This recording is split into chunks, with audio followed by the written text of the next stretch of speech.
Pri ďalšom videu, dneska sa tu nachádzam v Detve a idem do ich skateparku. Ja už som pred bránou toho skateparku, tam sa nachádza a pôjdeme tam, dačo skúsim.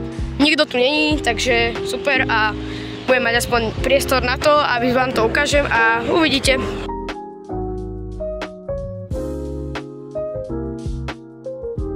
Ľudia, osa ma atakuje, sorry. Ľudia, tuto sa nachádza nejaká mini pyramídka, alebo to je, neviem, nejaký box, alebo nejaká bedňa.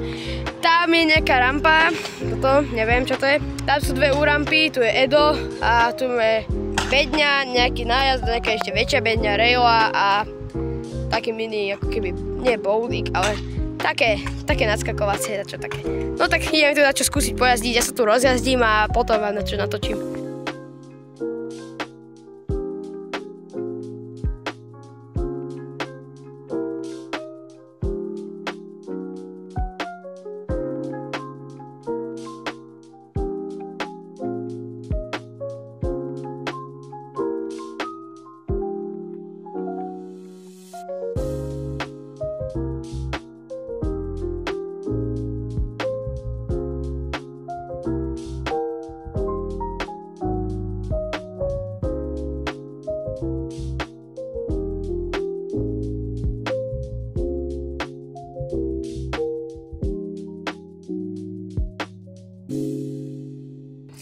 Ľudia, takže skatepark bol dobrý, ale bol troška malý sa mi zdá, takže 3,3 späť a to bolo všetko a čaute.